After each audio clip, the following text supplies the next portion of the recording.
Dalam sebuah diskusi mahasiswa yang diisi oleh Pak Anies dan Profesor Uceng, mahasiswa kompak berteriak agar Gibran diundang jadi pembicara.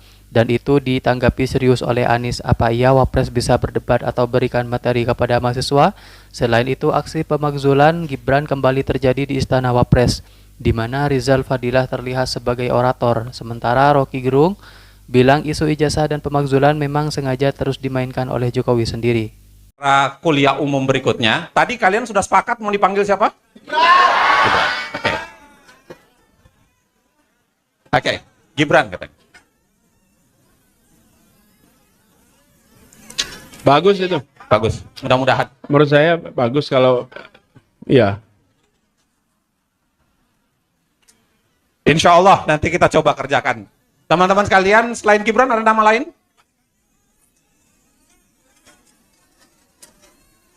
Oke. Nanti insya Allah kita upayakan. Tapi sekali lagi terima kasih. Terima kasih untuk kehadiran teman-teman.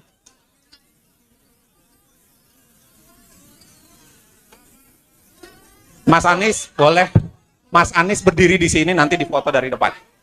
Akibatnya apa? Kegelisahan Pak Jokowi timbul lagi, garuk-garuk lagi dia. Sialan nggak jadi, isunya masih makin menjadi-jadi. Jadi restoratif justice membuat isu itu makin membebani Jokowi karena tidak lengkap, apalagi dengan segala macam isu bahwa ini dapat itu.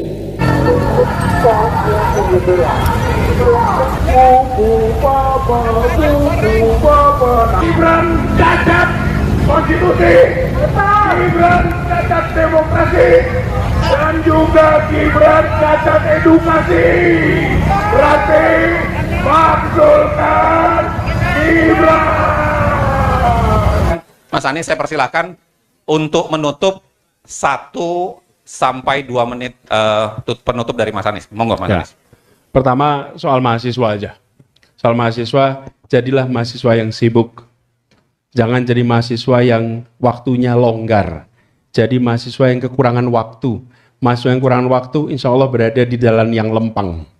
Tapi mahasiswa yang kelebihan waktu berarti harus dikoreksi. You are on the wrong track. Jadilah mahasiswa yang sibuk. Dan insya Allah mahasiswa yang sibuk itu akan membawa Anda kepada kesuksesan di masa depan. Oke. Terus yang kedua, teman-teman, kita semua punya tanggung jawab moral. Bahwa Republik ini didirikan dengan janji. Dan kita di bulan Agustus, di bulan kemerdekaan. Janjinya apa? Republik menghadirkan keadilan sosial bagi seluruh rakyat Indonesia. Menghadirkan kesejahteraan bagi semua. Kita hari ini, teman-teman semua, adalah orang-orang yang mendapatkan privilege karena dapat kesempatan untuk menikmati pendidikan tinggi yang tidak semua anak dilahirkan di negeri ini berkesempatan. Setiap tahun lahir 5,6-5,5 juta orang, bayi. Setiap tahun. Tapi yang berkesempatan untuk masuk perguruan tinggi, setiap tahun, itu angkanya sekitar 3 juta, plus minus. Dan itu teman-teman, separuh kira-kira. Yang separuh ini, masih diseleksi lagi, yang bisa masuk Gajah Mada lebih sedikit lagi. Dan itu artinya apa? Teman-teman di sini punya tanggung jawab moral. Untuk apa? Menjaga demokrasi kita, memperjuangkan demokrasi kita, memastikan kepastian hukum itu selalu ada. Itu tanggung jawab moral. Kita kerjakan sama-sama dan doakan kita semua konsisten dalam memperjuangkan itu.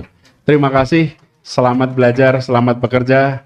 2 kata, impress us. Terima kasih. Assalamualaikum warahmatullahi wabarakatuh. Makasih Mas Anies. Sekali lagi saya mohon berikan tepuk tangan untuk kita semua. Makasih. Terima kasih untuk kehadiran teman-teman. Terima kasih untuk teman-teman Pandeka yang bekerja ekstra, teman-teman petugas keamanan dan lain sebagainya. Sampai jumpa pada acara kuliah umum berikutnya. Tadi kalian sudah sepakat mau dipanggil siapa? Gibran. Oke. Gibran katanya.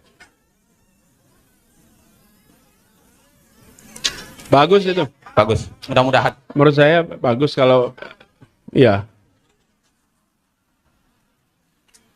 Insya Allah nanti kita coba kerjakan.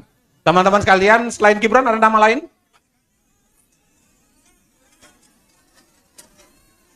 Oke.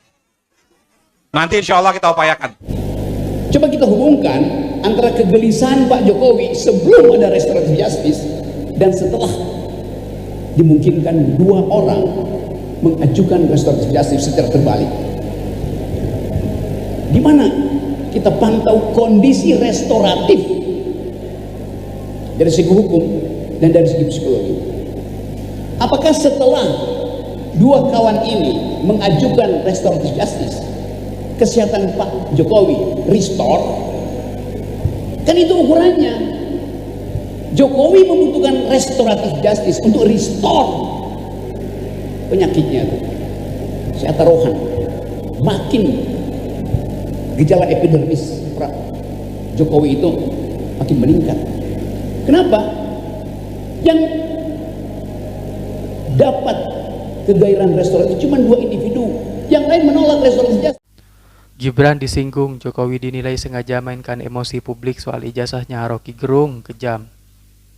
Pengamat politik Rocky Gerung menanggapi terkait perkembangan terbaru kasus dugaan ijazah palsu Joko Widodo yang kini memasuki babak baru setelah Roy Suryo ditetapkan sebagai tersangka.